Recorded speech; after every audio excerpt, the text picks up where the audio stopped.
नमस्कार मित्रांनो, आज आपण बनवणार आहोत एकदम बाजारासारखी टेस्टी आणि कुरकुरीत शेंगदाणा कटली। सर्वात आधी 2 वाटी शेंगदाणे छान भाजून घ्या। भाजल्यावर त्याची बारीक पावडर करून घ्या। आता त्यात अर्धी घाला।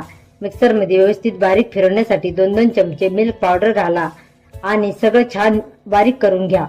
यानंतर चाळणीने चाळून घ्या, म्हणजे अगदी मऊ आणि छान स्ट्रक्चर मिळेल। आता पाक तयार करून घ्या। वाटी साखर आणि अर्धी वाटी पाणी घाला। साखर पूर्ण विरघळेपर्यंत हलवत राहा। नंतर त्यात वेलची पावडर घाला। आता तयार केलेली शेंगदाण्याची पावडर आणि थोडी थोडी घाला आणि सतत एका दिशेने हलवत राहा। नंतर उरलेली पावडर घालून छान मिक्स करा। आता त्यात 1 चमचा तूप घाला। मिक्सर घट्ट होऊन गोळा तयार करून घ्या आणि गॅस बंद करा। थोडंसं मळून घ्या।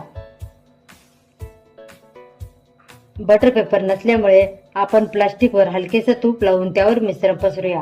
आता लाटण्याने पातळ लाटून घ्या आणि डायमंड शेप मध्ये कापून घ्या। एकदम मस्त तोंडाला विरघळणारी आणि बाजारालाही टक्कर देणारी शेंगदाणा कटली तयार।